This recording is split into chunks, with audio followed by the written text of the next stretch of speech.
Season 2, Episode 2 of Star Wars Visions is titled Screecher's Reach, and it's all about one's choices. This episode was brought to us by Cartoon Saloon. Thank you. Spoilers ahead. A workhouse, an alarm clock, schedules and routines. This and more is shown in the first panning sequence. This is Dal. Dal is a worker at the workhouse. She dreams of a life of freedom, a better life. The workhouse is simply not enough for her. She wants something more. This frustrates her.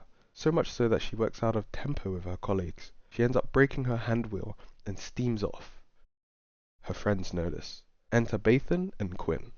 Dal has been assigned a mission by a character referenced to as Sith Mother through a device she holds around her neck. Dal hides it from the others. I'm getting out of here, she says. Quinn is excited about this new adventure. But where will they be going? I'm going to Screecher's Reach. Quinn gasps. Screecher's Reach is haunted, and it will take them 3 days to walk there. Dal doesn't care. She snaps back. Enter Kina, confused on what's going on. They invite her along for the ride. Quinn suggests to steal some speeders, and they do. They travel across land and sea as we witness the celestial connectedness of their surroundings. Quinn has fun. They make a pit stop, creating a fireplace. Bathan tells stories of the ghost. Nobody's ever seen her and returned. Quinn is adamant that they'll be the first. Bathan says sure, but he's a realist. He's not sure if they'll even make it past the entrance. Kina's afraid now. She doesn't like the stories. They're just stories, right, Dal? She questions. Dal holds her guide. I heard the ghost isn't a thing you can touch. You can see it in your mind. The Sith Mother had probably told her this. Quinn making a funny remark. Well, in my mind, I'm kicking her up the arse, and the kids have fun. Bathan, who is beautifully voiced and portrayed, checks on Dal. Dal ponders a life of travel, a life of freedom, a life where you didn't have to go back to the workhouse, a life where you could go anywhere you want, a big, long adventure. Dal asks, if you could go on a long, unknown adventure, would you? Bathan, being Bathan, says there are worse lives, showing gratitude for his situation. Dal, being optimistic and maybe envious, says there are better lives. There's a pause. Anyways, who will take care of that idiot? Pointing out Quinn. The kids provide the two of them with some joy, and Dal smiles. Dal, you always wanted something more, and if you ever get the chance to find out what that is, take it. Don't look back. Bathan, what a Chad. Dal wears her guide around her neck, and thinks about what Bathan had just said. They get ready and set towards the entrance of the cave. Bathan Express coming through. They arrive. This is a bad place, a dark place. Dal sighs and says her mantra. I follow your path with strength and courage. She hopes that it would activate those attributes within her. She continues, some bad places are here to test us. Little does she know, the outcome of this test will change the trajectory of her life forever. They enter, and after a short while of walking, Quinn is not impressed. Is this it? An empty cave? I've seen more terrifying things come out of Kina's nose. Bathan's light source conveniently acts up, introducing distance between them and Dal. They hurry to close the gap. On reaching Dal, she tells them to be quiet, sensing something is near. A moan can be heard. I don't want to see a ghost, Quinn says, only a second later catching a glimpse of it. The ghost is behind Dal now. Bathan tells her, stuttering out of fear. Dal's got the message and slowly turns around to face the ghost. The ghost screams. Its screams begin to shatter the cave. Kina tries to drag Dal away from danger, but she's resistant. She tells her to go with Bathan and Quinn. I'll be right behind you. Go! Clearly not willing to move an inch. Why isn't she coming? They wonder. Bathan, shocked and feeling somewhat responsible, stares at Dal as if he would never see her again. Dal is all alone now, left in a closed and dark cave with no escape. Dal repeats her mantra and asks for strength, terrified as the ghost draws nearer and nearer, closer and closer. A lightsaber ignites. It glows red. The ghost strikes at Dal, only damaging her arm, and she falls back. Dal notices a crack in the ceiling of the cave and escapes.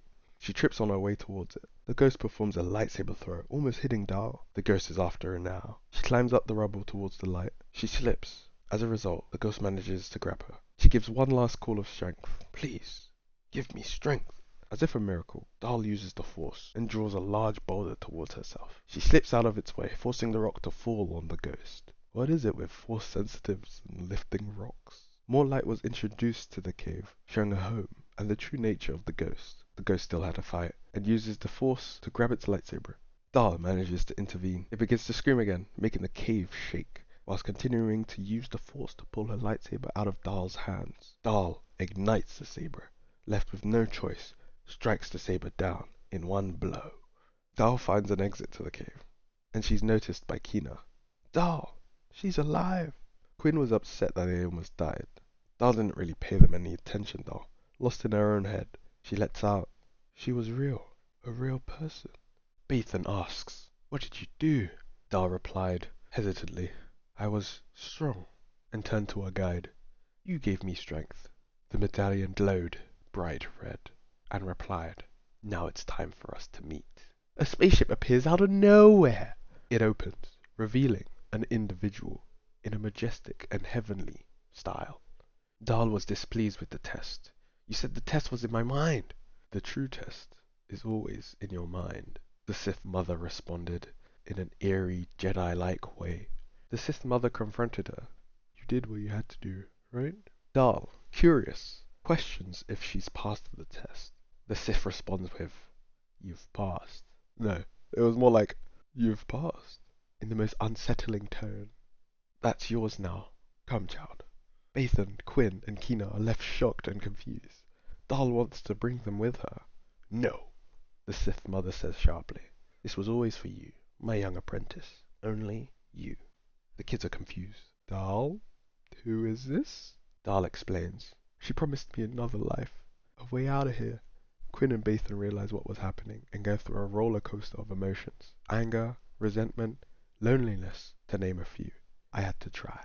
I had to try. Quinn is now disappointed. Bathan, hurt, but keeps a strong exterior. Dahl cries. Don't look back, right? Bathan, with no words, blinks as if sucking in his own tears, and nods, accepting Dahl's choice. Dahl continues to cry. She takes her new master's hand and follows her into her ship. The ship rises. The music gets tense. Dahl realizes what she's done. She breaks her one and only rule, and looks back. The ship closes on her crying eye. End credits. This episode, man, absolutely beautiful. This makes me think of all the decisions and choices that I've had in my life. From Dahl's perspective, she wants to leave the workhouse. She wants to travel. She wants to be free. Completing this test will enable her to do this. But at what cost? Dahl knows what she wants, and it's a twisted shame that her only possible opportunity of realizing her dreams is through joining the Sith. But is this such a bad thing? If she's willing to pay the cost of her dreams, no matter what it is it bad? Like, I'm not sure.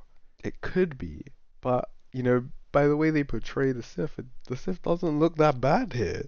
The Sith here seem like saviors. The use of light, the sun, and music reinforces this, suggesting her choice was potentially a positive one. However, this contradicts with what we already know about the Sith. They are the bad guys, right? So it does make the whole scene and resolution pretty unsettling and bittersweet. It doesn't help that she looked back like she regretted it.